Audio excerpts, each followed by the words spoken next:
ওযু করার সময় কি কি দোয়া পড়া দরকার? খুব দরকারি এবং সুন্দর একটি প্রশ্ন। ওযু করার সময় আমরা কোন কোন দোয়া পড়ব?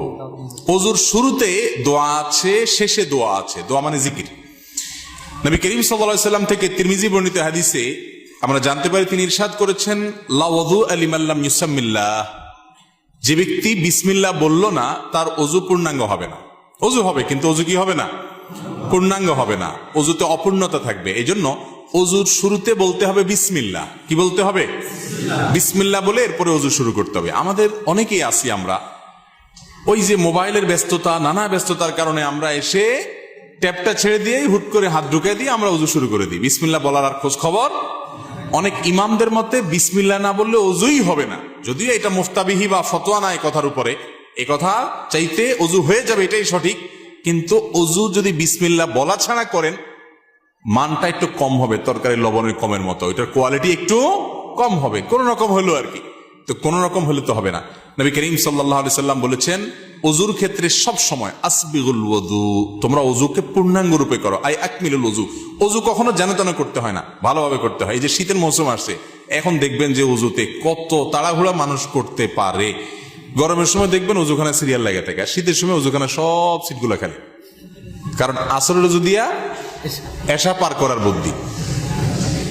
অথচ এরকম চাপাচাপি করে ওযু ধরে রাখা ঠিক না, স্বাস্থ্যের জন্য ক্ষতিকর, আমলের জন্য ক্ষতিকর। এই জন্য ওয়াইলুল লিল আকাবির মিনান নার হাদিসে আসছে, পায়ের গিরা, গোড়ালি, এই যে চিপা চাপা আঙ্গুলের শুকনা থাকে, এগুলো বিশেষ করে শীতের সময়, অন্য সময় তো বটেই, শীতের সময় বিশেষভাবে এগুলোকে যত্ন সহকারে ধুইতে হয়। যাই হোক, তো ওযুর শুরুতে বিসমিল্লাহ বলতে হবে। কি বলতে হবে? বিসমিল্লাহ। এটা হলো প্রথম ওযুর শুরুর জিকির। আর ওযুর মাঝখানে কিছু পড়তে হবে কিনা, আপনারা অনেক বই পুস্তক দেখেন, সেখানে হাত ধোয়ার একটা দোয়া আছে, কুলি করার একটা দোয়া আছে, মুখ ধোয়ার একটা দোয়া আছে, মাথা মাসা করার আরেকটা দোয়া আছে, পাও ধোয়ার আরেকটা দোয়া আছে। আছে না নেই? এই সবগুলো দোয়া মুখস্থ আছে, এরকম কপালওয়ালা একজন মানুষ দেখি। সবগুলো দোয়া মুখস্থ আছে, এরকম কেউ নাই? মাশাআল্লাহ, আপনারা দেখা যায় সুন্নত বেদাতের পার্থক্য ভালো বোঝেন। যাক, এটা বিশুদ্ধ কোনো হাদিস দ্বারা প্রমাণিত নয় যে সকল অঙ্গ প্রত্যঙ্গে আলাদা আলাদা দোয়া আছে। তাহলে তো একজনের ওযুতে 10 মিনিট করে লাগবে, ঠিক না? ওযুর শুরুতে শুধু বিসমিল্লাহ পড়বেন, এটি হাদিস দ্বারা প্রমাণিত, যেটি বললাম তিরমিজির হাদিস। আর শেষে একটা দোয়া আছে, একটা বাক্য আছে, কালিমায়ে শাহাদা।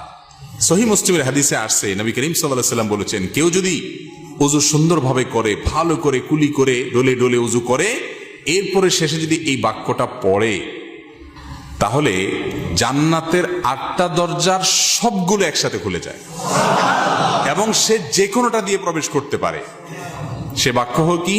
সে বাক্য হলো, আশহাদু আল্লা ইলাহা ইল্লাল্লাহু ওয়াহদাহু লা শারীকা লাহু ওয়া আশহাদু আন্না মুহাম্মাদান আবদুহু ওয়া রাসূলুহু। ওযুর শেষ এই কালিমা শাহাদা পাঠ করবেন। এটাকে আমি বলি, এটা হলো জান্নাতের 8 দরজার কমন রিমোট। এক রিমোটে 8 দরজা খুলে যায়, এরকম একটা আমল। কিন্তু শুধু দোয়া পড়লে হবে না, ওযুটা সুন্দর করে করতে হবে, শীতের ভয় করা যাবে না, ডলে ডলে ধুইতে হবে, পানি অপচয় করা যাবে না, শুরুতে বিসমিল্লাহ বলতে হবে, মেসওয়াক করতে হবে। মেসওয়াক ছাড়া ওযু কখনো পূর্ণাঙ্গ হয় না। মেসওয়াক কয়জনের পকেটে আছে যদি আমি এখন জিজ্ঞেস করি, আমি নিশ্চিত 10টা হাতে উঠবে না। আমি কি ভুল বলছি? বেশিরভাগ অংশ আমরা মেসওয়াক করি না। মেসওয়াক একটা ডাল রাখবেন পকেটে। আমি চেষ্টা করি আমার পরিবারের সকল সদস্যদেরকে মেসওয়াকে অভ্যস্ত করতে। মেসওয়াকের মাধ্যমে ঈমান তাজা হয়, ঈমান তাজা হয়, এর সাথে ব্রেইনের নার্ভের সম্পর্ক, ঈমান তাজা হয়। মেসওয়াক করবেন। তো এই জন্য পূর্ণাঙ্গ ওযু করবেন, শুরুতে বিসমিল্লাহ আর শেষে আশহাদু আল্লা ইলাহা ইল্লাল্লাহু ওয়াহদাহু লা শারীকা লাহু ওয়া আশহাদু আন্না মুহাম্মাদান আবদুহু ওয়া রাসূলুহু।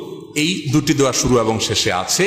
এই শেষেরটা মুসলিমে বর্ণিত আছে। তিরমিজিতে আরেকটি দোয়া আছে, আল্লাহুম্মা জাআলনি মিনাত তাওয়াবিন ওয়া জাআলনি মিনাল মুতাতাহহিরিন। আল্লাহ আমাকে তওবাকারীদের শামিল করেন, পবিত্রতা অর্জনকারীদের শামিল করেন। কারণ আল্লাহ তাআলা কোরআনে বলছেন, ইন্নাল্লাহা ইউহিব্বুত তাওয়াবিন ওয়া ইউহিব্বুল মুতাতাহহিরিন। আল্লাহ তওবাকারী এবং পবিত্রকারীদের পছন্দ করেন। তাহলে ওযুর শুরুতে বিসমিল্লাহ, শেষে কালিমায়ে শাহাদা, এবং তারপরে যদি আরো অতিরিক্ত পড়তে চান, সুযোগ থাকে, আরেকটা হাদিস আছে, সেটাও পড়া ভালো, আল্লাহুম্মা জাআলনি মিনাত তাওয়াবিন ওয়া জাআলনি মিনাল মুতাতাহহিরিন।